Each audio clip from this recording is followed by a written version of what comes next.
I'm Bob Hallmark in Hawkins today. We're going to talk a little bit about a club that's very interesting, a club called the Trifecta Club. And you're going to see why it's interesting in just a moment. Go ahead and state your name. Susan Hubbard, City of Hawkins Mayor. Rachel Marino, Mayor of Winona. Linda Baggett, Mayor of Big Sandy.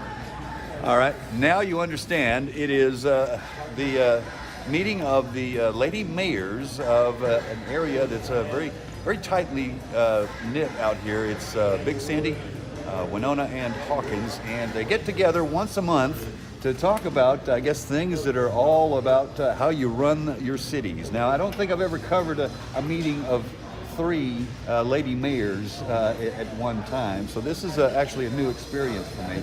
Now, I know Susan because I live in the Hawkins area. Right. And now, Susan, when you guys get together, actually, what do? You just talk back and forth Well, about? you know, as mayors, we all have sometimes the same problems, so we kind of discuss our problems and how to handle them, the best way to handle them. So, Now, and I'll go ahead and focus over here now. Now, Winona is one of those areas that it's very close to Big Sandy and to Hawkins. Do you find that when you get together, you have, I guess, similar challenges that you talk about? Oh, most definitely. I learned so much from these young ladies, how they're running their city, the problems, the challenges, what they're doing, events. Oh my goodness, Big Sandy. They got it going on there. All right, so so it's kind of a myriad of subjects then. It is. All right. Now, Linda, you're the one that actually told me about this. You guys get together, and I'm guessing you're talking about not only the different challenges you face, but maybe some things you can do collaboratively as well, right? Yes, definitely. We share the events. We promote each other's events. During the blackout, I think of June, we determined that we really needed to work more together. We were trying to focus on other things, but working together, we're all in different phases of our mayorships, I guess you might say. Rachel's actually in her second term. Susan's in her second year of her first term, and I'm in my first few months of my first term. So things that we can get together and talk about that help, how we can work together, promote, whatever. That's what we're trying to do. So. Okay, so you found some common ground, I guess, in previous meetings. We have. We've got varying levels of what's going on in our community. They've got a new development, housing development. We could be having a new one here pretty soon. Susan, they have one. And so things like that, and how our zoning and our regulations, how we, each of us work that way. So it's a good support group. Okay, there's the buzzword right there, support group. Okay. Because until you've done this, you don't have a clue what this entails. Gotcha. It's basically a job, a temp job at that, but it's a job. Now, one of the important things to remember about this is that as they get together and they have their lunches and enjoy themselves, they're also talking about what every mayor is expected to do as a mayor, which is economic prosperity and development. Susan, I know you run into that a lot too, is about how do you get the businesses to come? What do you do to make that happen? we beg. Right now what we're doing is we have an issue because we don't have any restaurants here where the people can eat on Mondays and Tuesdays. So what I have developed is bringing in food trucks on Monday and Tuesday that appear at the Pavilion or at Ace Hardware or places like that.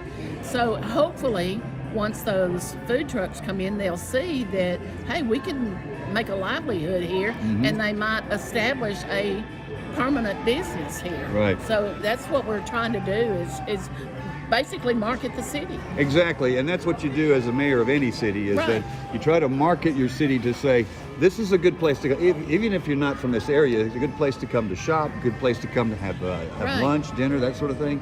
Yeah. And that's the challenge for any city, especially when you have a tight budget and we have things that need to be paid for. Right. And you also try to make the city pleasing to when they do come, when people show up.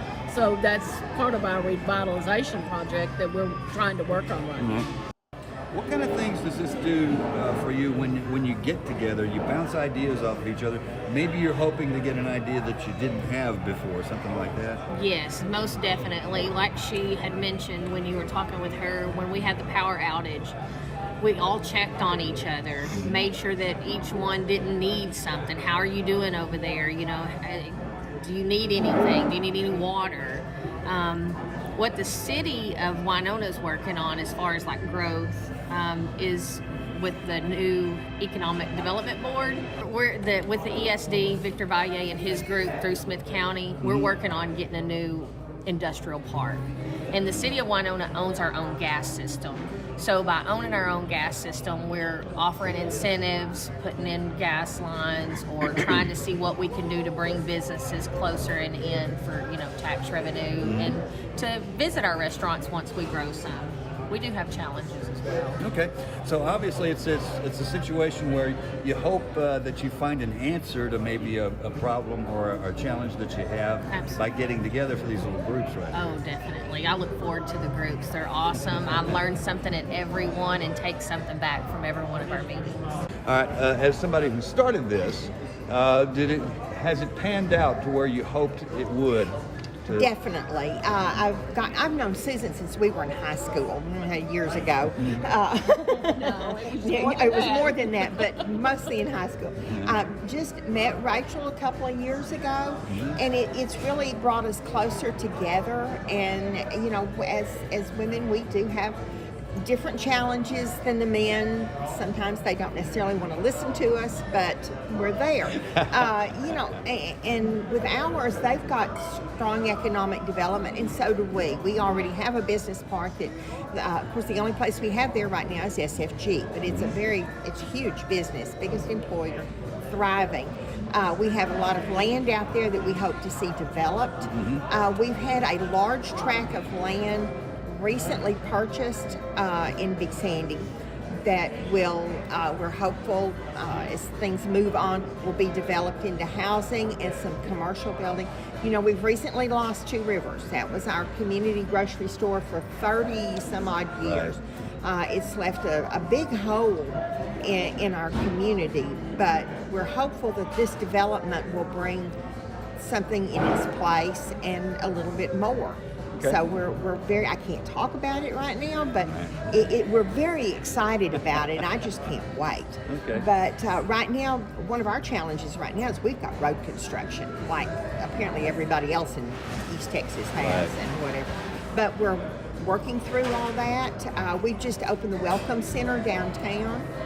It was in a closed building that used to be the medical center. And now we've got the Welcome Center there. We'll also be offering incubator offices in there.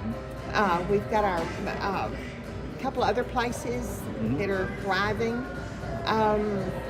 We're just really trying. All right. So maybe it takes a room full of women to make something happen, as opposed to a room full of men. Absolutely. You don't have to comment on that if you don't want to. We're tenacious. You know, it's like a dog with a bone. Yes. Behind every good man is a better woman. I mean, isn't that a given? And you get a lunch out of it too when you come together. That's true. So at least you're not in the office right now.